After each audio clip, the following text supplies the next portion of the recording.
iDiskiTV powered by World Sports Betting. iDiski Times co.za. Kumjikelo wesibini kumdlalo wamanqindi phakathi kwamaqela iOrlando Pirates yaseGauteng neStellenbosch saseNtshona Koloni. Kulonyaka kuphelileyo kwakho ugruthagrhuthwano nentswahla nentetha enkulu pha ke sibona uRelebuyile Mofokeng ngesenza amaqhinga nobuqhetseba nika ke iOrlando Pirates iadvantage engummangaliso into yoba ibhola ithathwe ngaphambili kwale ndawo ibithathwe kuyo. Yabe ke iphumelela ngolo hlobo umdlalo wamagqibela kankqoyi kwindebe ye-MTN8 final.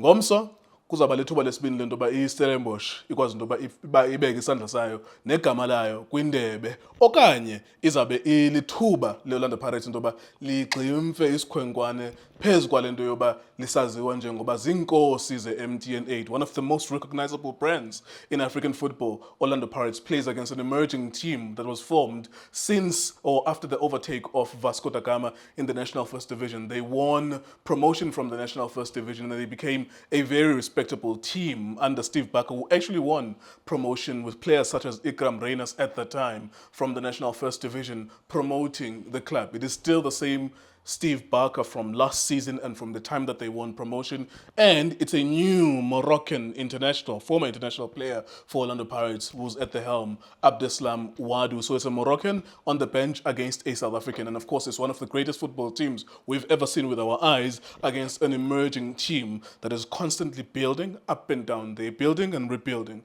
building and rebuilding. If you remember the likes of Stanley Dingba, the likes of Junior Mendieta, the likes of Antonio van Veek, the likes of Fawaz Basadin, the likes of Dino van Rooyen, the likes of a lot of players that they've lost. So they're constantly up and down and up and down. This year, you imagine that they will be rebuilding. They've already lost a lot of their games. First 5 matches, maybe they've lost 3 or 4. However, they will definitely get it right, of course, as they always do. Mr. Tso Vilakazi, one of the greatest players to have ever played for Orlando Pirates, one season scores 20 goals from the midfield for Orlando Pirates. Won the BP Top 8 when it was called that. I don't know if he played in the SAA Super 8. Yes. It is now called the MTN8. Thank you very much for joining us, sir.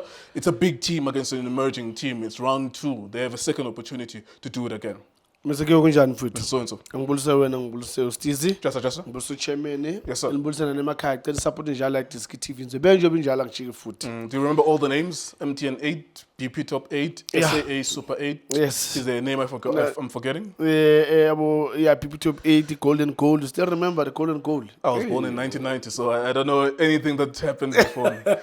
I remember that once upon a time it was dominated by Chiefs. It was BP Top 8. Yeah. Then SAA Super 8 must have been won by SuperSport United once upon a time, and I think Paul Toleza with Bloemfontein Celtic must have won it, or Jomo Sono, Dr. Jomo Sono as well with Jomo Cosmos. And then, of course, Orlando Pirates are the kings of the current one, the MTN8. They've been winning it so many times in the last 5 years, maybe 4 times. So the idea of it is the best 8 teams in the country the previous season in the league get to play in this sort of like pre-season tournament. But of course, it is very important. It's 10 million in South Africa.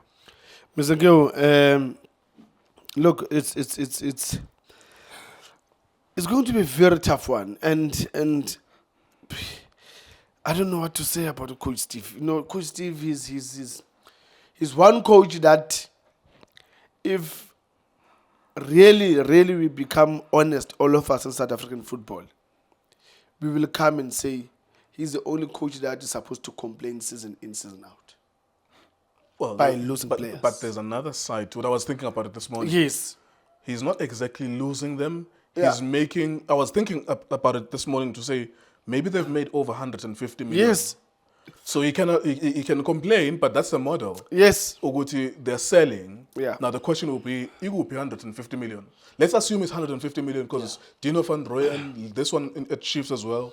I forgot his name. Ashley Dupree. Yes. It's Fawaz Basadin, it's Junior Mendieta, it's Antonio van Veek, it's Stanley Dingba. You remember at the beginning when we started this channel, there were players like Ellen Robertson. It was Ikram Reynas going to SuperSport United, coming back. All of those players. The back. Yes, Toure, exactly. Toure, I think also, there's this one went to Makanya. He went to America. Yes. Olo to Makanya as football, well. Yes. Antonio van Veek went to Austria. Now, let's make an assumption to say that those players were sold for 5 to 10 million. Yeah. If it's 15 players, That's why I'm saying that they've made 150 million. Yeah. You know, if it's 15 players, generally speaking, some may be more, some may be less. Yes, yeah. Some of them they've sold overseas. Yeah. So there's slightly more money in terms of the exchange rate. Yeah. So I agree with you that you feel sympathy for him, but they have been making that money, which they've kind of reinvested cleverly, but they've not spent the same amount of money. If they made 150 million, maybe they've spent 30 million. And the rest is to build infrastructure or pay salaries. Yeah, Mr. Q. And you know, one thing why I'm saying this when I'm Mr. Q is that because coaches that when they lose players they complain. Yeah, how can I win a league when my players have been bought by Sundowns, by Pirates, by Chiefs, and Jaden all of Adams. them. Yeah, you see, so I don't have quality. So season in, season out, I'm struggling to have a solid team because when they start to settle these boys, and then somebody comes to the door and knock, and then we need to open the door because of our situations here. But for him, I've never, He's never complained. Never, Mr. K. I'll be lying if I would say I heard him complaining that I'm losing players. Now I can't do anything. And when you look at him, he's losing players. But he's still playing Confederation Cup. The season before, the last season, he's still there. And even this season, I think he's still going there. Threatening number 3, sometimes threatening number 2. So how do you really put pressure in a coach like that? When he does sell players, build a new team, still fighting, it's always top 3, top 4. It's since the past 3-4 seasons. And yeah, looking to the final tomorrow, that's a tough one. Let's talk about what happened, because you can't look at this final without looking at the last one. Yes. Last year, it's actually the only thing that has changed will be, obviously it will not be Abongi that time. I think it was him who handled the last final. Yeah. So obviously you can rule him out. And also who will not be there will be the stadium. It will be Mbombela, not the Moses Mabhida Stadium. Otherwise it's the same competition, same 2 clubs, and you have to think about last year as well. Now, how do you prepare your players emotionally for that, to say, forget about what happened last year. We know you have a grudge, because I'm sure with the players, they will say, we want to right that wrong. Yeah. We need to make sure that we are better than them, stuff like that. So how does he motivate those players to forget about that, to focus on the tactics? Mr. Nkewo, in unfortunately, when you're going to play a final, I doubt there's any coach that can really come and tell me that he's got a better way of handling players psychologically in terms of preparing them for the final. It's because when you are in the final, a lot of things, they just happen in your body as a player. In that week, how you go to training, you come on time, you put effort in whatever that the coach is asking you training, you switch on everything that you do. It's automatically, it motivates you. But here's the crucial part, Mr. Nkewo. It's very difficult for Steve Barker, where he is now, to really motivate his players. But how does he? Because there's this part about the grudge. So Yeah. a lot of those players carry that last year. Yes. Because last year it was blatant, like something was taken from them. So how does he make them forget about that? It happened. We didn't like it when it happened. But don't think about that. Let's look at the tactics of tomorrow. One is, Mr. Nkewo, you need to say, as a coach, to say, look, you've played against them. This is what happened. I can play a video, and then you guys will see what happened.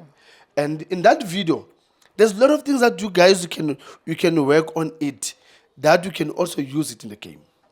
One is, you learn that when there's a foul, somebody needs to go to stand in front of that ball to buy time and wait for the referee To delay the game deliberately. Yes. If you're not going to do that, other teams... It might just happen again. It will happen again. So that's another lesson. And again, you need to look at the player that was off the position.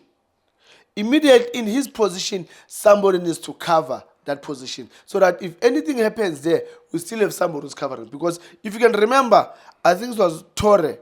He was there in that action. I think where there was a foul. Yeah, because he was confronting the referee. Yes, And Mufokeng behind him. So Yes. you can't really blame the players because it's I'm confronting the referee. What happened? Yeah. Mufokeng takes a foul 3 meters ahead of that action. Yes. So that's Yes. it's not something. But I see what you're saying. So Yeah. one of the communication from the coaches will be to say, don't give them the chance. Yes, you know the don't- referees can don't- give them don't. that. You'll never know. You know it will happen again if you give them an opportunity. Yes. Don't give them that. Let them win because they dribble past you. Yes. And let them. But don't have a moment where you put it in the referee's hands. Yes, and no foul in the box.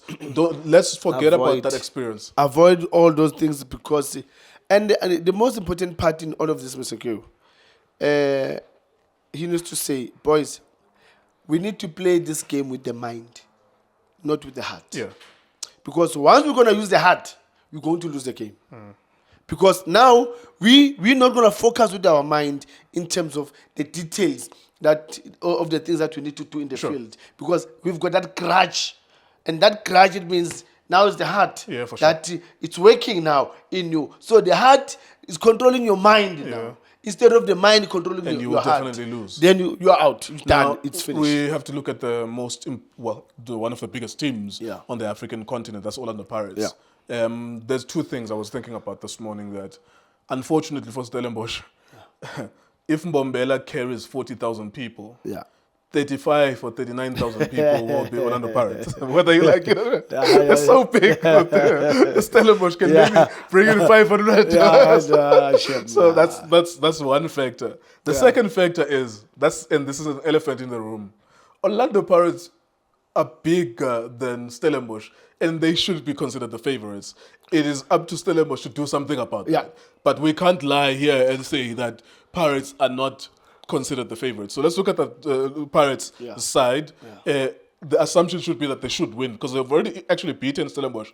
This is you and Junior were watching in the league. Sibilibele with the wonder goal. I think he won goal of the month, if I'm not mistaken. So that's already happened. That you've lost to Stellenbosch. Everyone at the stadium, with the exception of 500 fans and maybe 2,000 or 4,000 Chiefs or Sundowns fans. But predominantly it will be Pirates fans there. Mr. Geo, you know, as you're standing, management now, if you see into Tuan and Ent Lapaya, when you look at that Ent and you look at yourself, you can see the difference. That's what is going to happen. Unfortunately. That will be Stellis there. And then it's gonna be Orlando Pirates because the stature of the teams are so it's so night and big. day. It's very, very big. And it's incomparable. It's you know, to be Coach Steve Barker. Does it not say maybe so? Because I want us to talk about Pirates.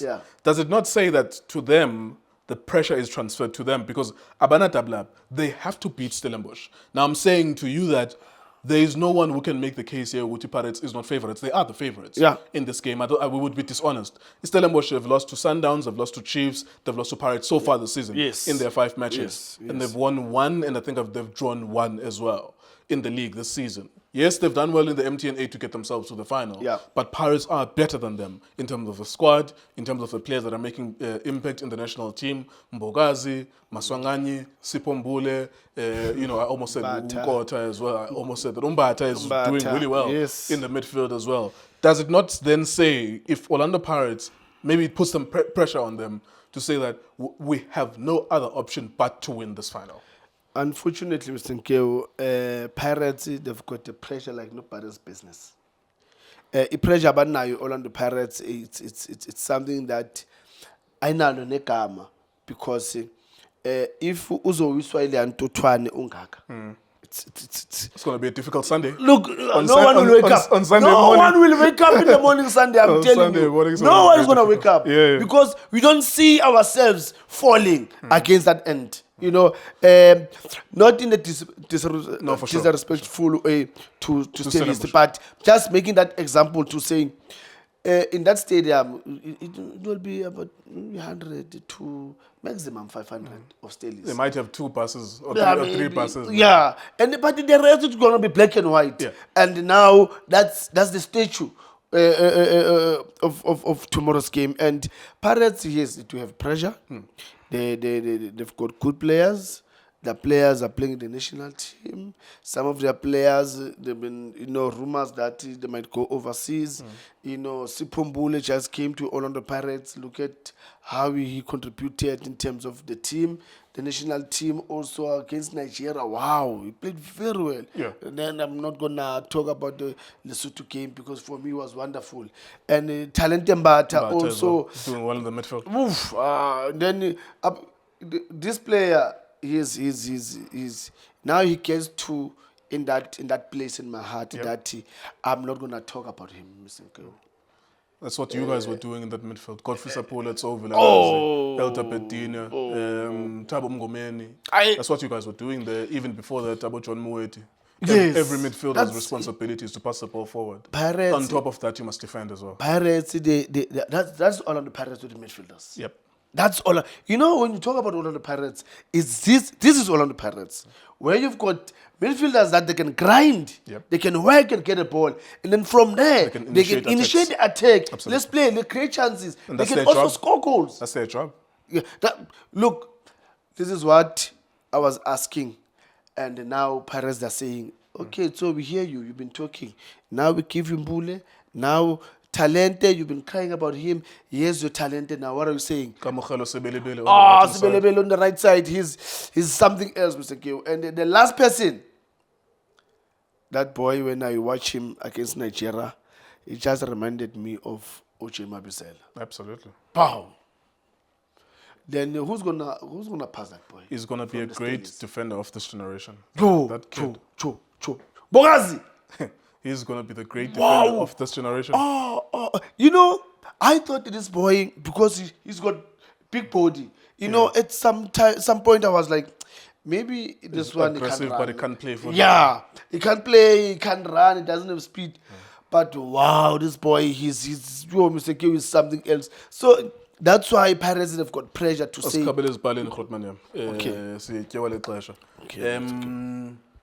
I don't think that the difference between Pirates and Stellenbosch is big in terms of the stature of the clubs. Yes. But last time around, Pirates won the first half. Stellenbosch came back in the second half. Good. Last season, when Pirates were in the league running, they lost the game to Stellenbosch. Yeah. Ashley Tupido or Titus, one of those two forwards. Thank you. Devin Titus. Yeah. And it was 1-0. So the margins between these teams are always like this. Even in the final as well. It was 1-1 up to that point of, the tragedy as well. So on the field of play, let's go then straight to the prediction. On the field of play, what do you see? I don't think that it will be 4-0. Pirates are the favorites, but it won't be 4-0. I don't even think that. I think Pirates 70% will win, but there's a healthy 30% chance that Stellenbosch could win as well because they're also very good.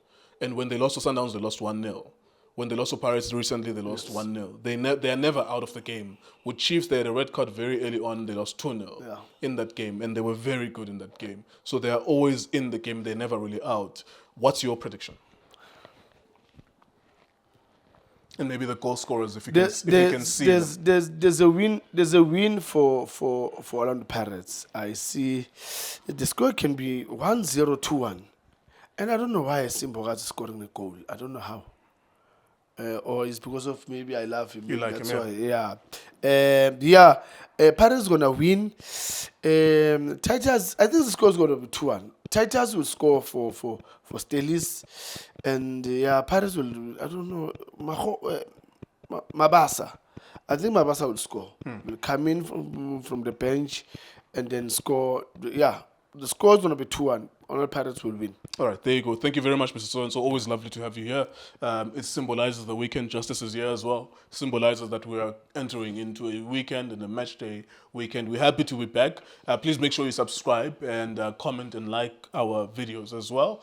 iDiskiTV, iDiski Times, World Sports Betting. Thank you for watching us. Shapunjan bafowethu ikamala Mulindo Pep, the best analyst in the country. Please don't forget to subscribe to iDiskiTV. Tanko. This is Bongane Benedict Vilakazi. They call me Tso. Niyazi bafethu, amakhosi for life. They are back in winning ways. Please, siyacela ukuthi subscribe iDiskiTV.